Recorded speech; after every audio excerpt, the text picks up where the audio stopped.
नमस्कार, जोहार झारखंड के इस बुलेटिन में आपका स्वागत है। मैं हूं आपके साथ विभा उपाध्याय। धनबाद के पुटकी थाने में विवाहिता ने एक युवक की चप्पलों से जमकर धुनाई कर दी। दरअसल युवती का एक फेसबुक फ्रेंड था, लेकिन युवती की शादी के बाद भी युवक का फेसबुक या लब खत्म नहीं हुआ। युवक विवाहिता को कभी फेसबुक पर परेशान करता तो कभी मोबाइल फोन पर। मामला तब गंभीर हो गया जब फेसबुक के फ्रेंड ने विवाहिता को बदनाम करने की धमकी देनी शुरू कर दी।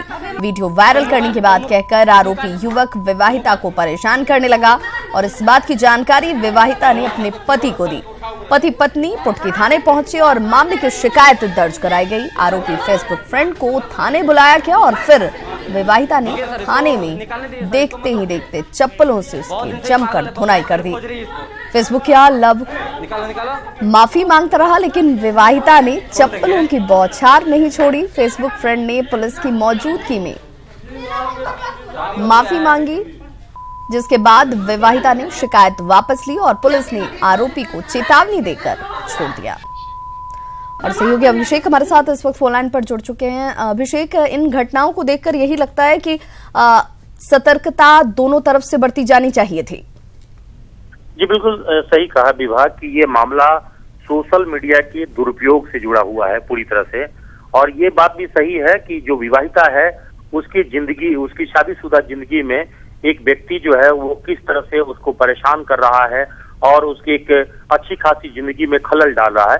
तो ये बात उस महिला को जब नागवार गुजरा और उसने इस मामले की लिखित शिकायत थाना को की, पति को भी बताया, पूरे मामले से अवगत कराया, और तब जाकर ये सवाल इसलिए भी है क्योंकि वो महिला जो है नहीं चाहती थी कि वो जो उसका पूर्व दोस्त जो है, कथित तौर पे प्रेमी जो कहा जा रहा है, वो उसको परेशान करे, क्योंकि शादीशुदा जिंदगी के बाद में उसको कतई ये हक नहीं बन रहा था।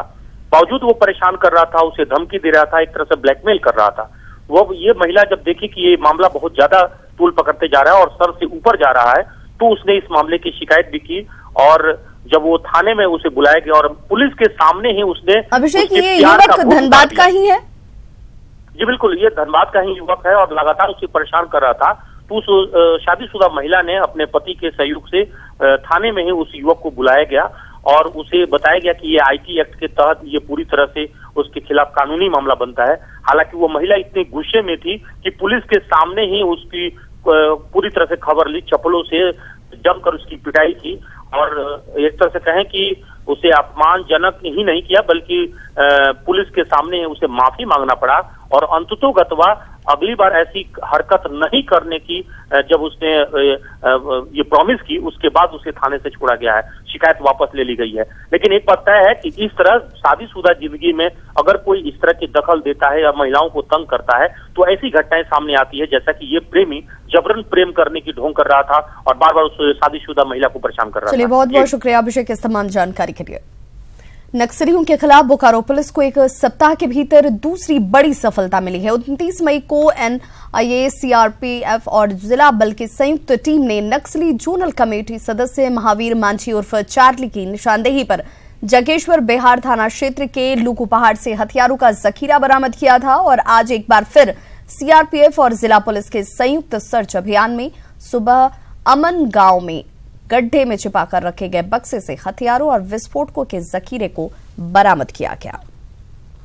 इसमें टोटली 9 mm का अम्यूनिशन 90 पीसेस मिला है, 3.15 का 0.315 का अम्यूनिशन 5 पीस मिला है और 12 बोर का ammunition 4 country made pistol, electric detonator, cap, Maoist का literature, punching machine, radio, camera and splinters. Chaibasa में अपराधी जेल से ही अपना साम्राज्य चला रहे हैं। ताजा मामला कुर्सी गांव का है, जहां के मुख्य और बीजेपी नेता नरेश देवगम से जेल में बंद 2 अपराधियों ने फोन पर 5 लाख रुपए की रंगदारी मांगी और रंगदारी नहीं देने पर जान से मारने की धमकी दी गई। नरेश देवगम ने इस मामले में मुफस्सिल थाने में 2 लोगों के खिलाफ केस दर्ज कराया है।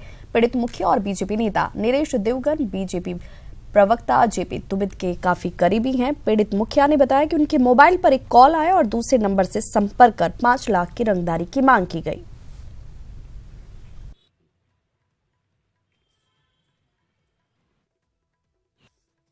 पंचायत भवन में एक नंबर आया जो 7491886849 से। उसमें मुझे कहा कि रंगधारी का 5 लाख रुपया दे दो।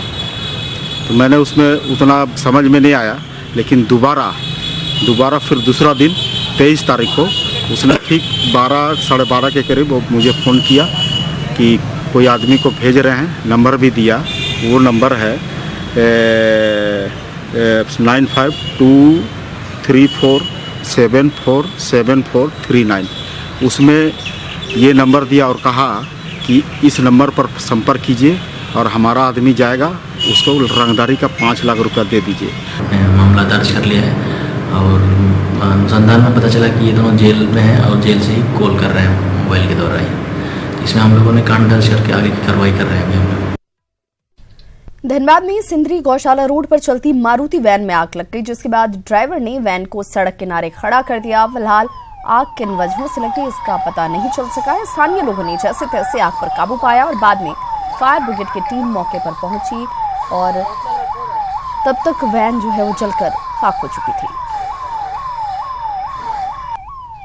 झारखंड की आंगनबाड़ी सेविकाओं और सहायिकाओं की हड़ताल 27वें दिन भी जारी है। 14 सूत्री मांगे पूरी नहीं होने से नाराज सेविकाएं और सहायिकाएं इन दिनों आंदोलन पर हैं। इनका कहना है कि जब तक इनकी मांगे पूरी नहीं होंगी तब तक इनका आंदोलन जारी रहेगा। साथ ही आंगनबाड़ी सेविकाओं ने मानदेय की बजाय वेतन देने की भी मांग की। चाहे न हमको 1 साल लग जाए, बाकी हम बैठे रहेंगे जब तक हमारे अधिकार और हक नहीं देगा, तब तक बैठे रहेंगे। उनके अधिकांश मांगों पर हम लोगों ने पूरी कार्रवाई, तो उन लोगों ने सहमति दिखाई कि नहीं, आप लोगों ने बहुत सिंसियर प्रयास किया, गवर्नमेंट ने बहुत सिंसियरली इस पर काम किया है और ऐसा कोई वजह नहीं है कि उनको स्ट्राइक पे जाना चाहिए। वेतन में बढ़ोतरी समेत 12 सूत्री मांगों को लेकर जमशेदपुर में राज्य भर की आंगनबाड़ी सेविकाएं आंदोलन कर रही हैं। यह आंदोलन सीएम रघुवर दास के एग्रीको आवास के पास किया जा रहा है। प्रशासन की ओर से टेंट गिराए जाने के बाद महिलाएं अब अपने यूनिफॉर्म की साड़ियों का टेंट लगाकर आंदोलन कर रही हैं, लेकिन सरकार इनकी मांगों को नजरअंदाज कर रही है। 90 में हम ज्वाइन किए, हमको उस टाइम में 275 रुपया मिलता था। काम हमको 6 को दिया गया। आज जो है इतने काम दे दिया गया, जो काम करते करते पैसा है हम, अब पैसा हमको मात्र 4400 रुपया दिया जाता है। केंद्रीय मंत्री रामविलास पासवान और मनसुख मांडविया ने रांची में प्रेस कॉन्फ्रेंस के दौरान केंद्र सरकार की 4 साल की उपलब्धियों का बखान किया। पासवान ने कहा कि न सिर्फ किसानों की समस्या पर गहराई से काम हो रहा है, बल्कि फूड सिक्योरिटी को भी कड़ाई से लागू करने पर विचार किया जा रहा है। दोनों मंत्रियों ने गरीबों के स्वास्थ्य बीमा के लिए चल रही आयुष्मान भारत योजना को ऐतिहासिक करार दिया। यही नहीं, रोजगार 28 किलोमीटर एनएच रोजाना जो है वो 28 किलोमीटर एनएच बनाने का भी उनकी तरफ से दावा किया गया और इसके जरिए देश भर में विकास को गति मिल रही है, ये जानकारी दी गई। यही नहीं, पासवान ने कहा कि अंत्योदय के लाभुकों को अनाज देने के साथ साथ अगले 1 साल तक चावल और गेहूं के दाम नहीं बढ़ाने का भी ऐलान किया गया। देखिए, ऐसा है कि भारत सरकार का जो फूड सिक्योरिटी एक्ट है, खाद्य सुरक्षा कानून, जिसके तहत हम पूरे देश में 81 करोड़ लोगों को देते हैं खाद्य सुरक्षा के अंतर्गत 2 रुपये किलो गेहूं, 3 रुपये किलो चावल। यहाँ कहते हैं झारखंड सरकार जो है उसमें से 1 रुपये सब्सिडी कम करके 1 रुपये किलो चावल दे रही है। और जो अंत्योदय परिवार के लोग हैं, उस अंत्योदय परिवार के लिए हम लोगों ने जो है 35 केजी जो है रखा है पर परिवार। क्या कहते हैं कि 35 केजी रखा है। चुनाव में मैनिफेस्टो भी होता था, वचन भी दिया जाता था, लेकिन चुनाव के बाद नरेंद्र भाई मोदी ने जो कहा था वो किया। जब नरेंद्र भाई मोदी देश के प्रधानमंत्री बने तब उन्होंने कहा था कि मेरी सरकार 1 रुपये देते हैं ना, गरीब, शोषित, वंचित और पीड़ित के प्रति समर्पित रहेगी। और इस बात को चरितार्थ करने के लिए जो केंद्र सरकार ने कदम उठाया है, उससे गरीबों का कल्याण हो रहा है। देश में 1,87,00,000 ऐसे परिवार थे जो उसके घर के छत नहीं थे, उसके पास घर नहीं थे, और आज 4 साल के बाद 1,24,00,000 परिवार को अपना घर दे दिया गया है। 2022 तक सभी परिवार को, देश में एक भी परिवार ऐसा नहीं रहेगा उसके घर का छत उसको ना मिला। खबर रांची से, जहां पर स्वच्छता सहयोग अभियान का शुभारंभ किया गया। सीएम रघुवर दास ने इस अभियान का शुभारंभ किया और कई जिलों के डीसी इस कार्यक्रम के दौरान मौजूद रहे। स्वच्छता अभियान को गंभीरता से चलाने के निर्देश मुख्यमंत्री की तरफ से दिए गए। एक अभियान के तहत स्वच्छता सहयोग अभियान के तहत स्वच्छ भारत बनाने में जो अपनी भूमिका अदा कर रहे हैं, इसके लिए स्वच्छता पेयजल विभाग झारखंड सरकार को बहुत बहुत बधाई। सार्वजनिक स्वच्छता और सार्वजनिक सफाई, इस बारे में हमें एक उत्तरदायी समाज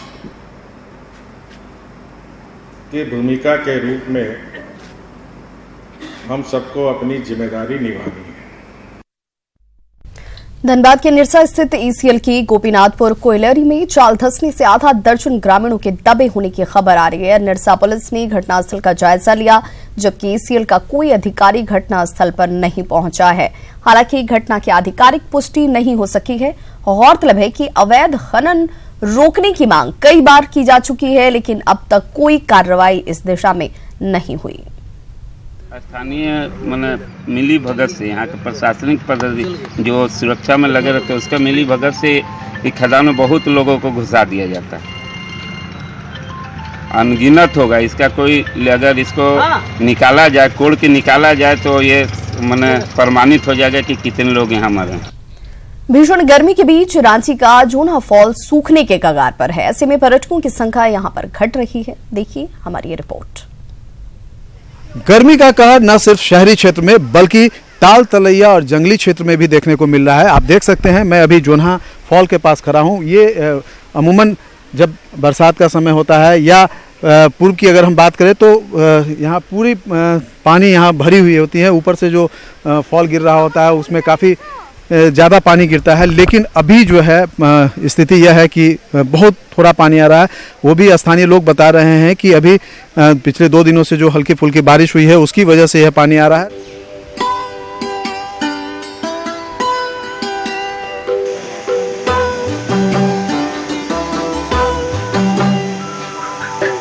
जी हां, सैलानियों से खचाखच रहने वाला जोन्हा फॉल इन दिनों वीरान पड़ा है। फॉल में पानी न होने की वजह से इक्के दुक्के पर्यटक ही यहाँ दिख रहे हैं, जिसका सीधा असर यहाँ के स्थानीय लोगों पर पड़ा है, जो पर्यटन के जरिए ही अपनी आजीविका चलाते थे। लेकिन यहाँ आने वाले पर्यटक इतने में भी खुश ही दिखे।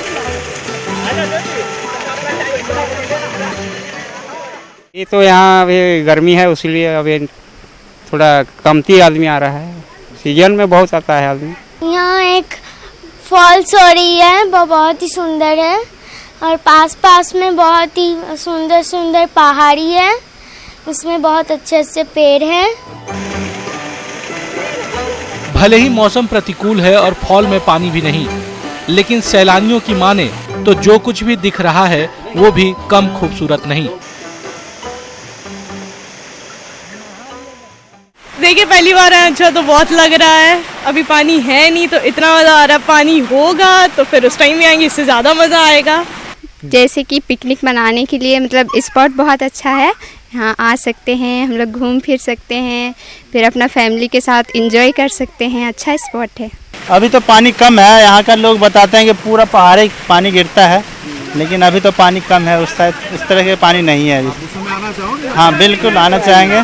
तो ऐसे में पर्यटकों की संख्या यहाँ काफ़ी कम गई है। अमूमन सीजन के समय में नवंबर दिसंबर में यहाँ पे पर्यटकों की काफ़ी भीड़ होती है, लेकिन पर्यटकों के नहीं आने की वजह से जो यहाँ स्थानीय रोजगार करते हैं उनके रोजगार पर भी असर पड़ रहा है। निश्चित तौर पे गर्मी की वजह से झारखंड के ताल तलैया के जल संग्रहण पे भी असर पड़ रहा है, उसका असर यहाँ भी दिख रहा है। कैमरा पर्सन नलिन के साथ मनोज, जोन्हा फॉल, न्यूज़ 18 रांची। पश्चिम सिंहभूम की मंजू गुप्ता इन दिनों चर्चा में है। मंजू गुप्ता ने अपने इरादों से न केवल मुश्किलें हल की बल्कि आसपास के गांव वालों के लिए भी मिसाल पेश की। देखिए ये रिपोर्ट।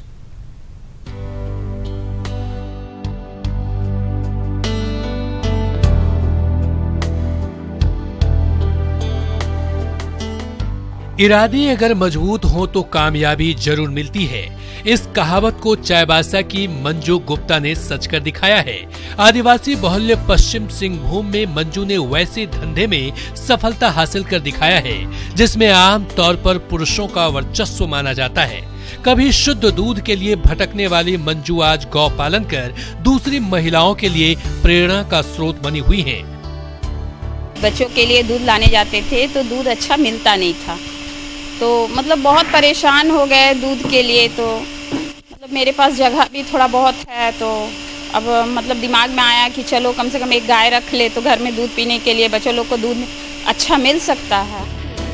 शुरुआत में मंजू को काफी परेशानियों का सामना करना पड़ा, लेकिन अपने बुलंद हौसलों और आधुनिक तकनीक के सहारे मंजू ने सभी कठिनाइयों को पीछे छोड़ दिया और आज 25 से 30 हजार प्रति महीना कमाकर अपने पैरों पर खड़े हो गई हैं।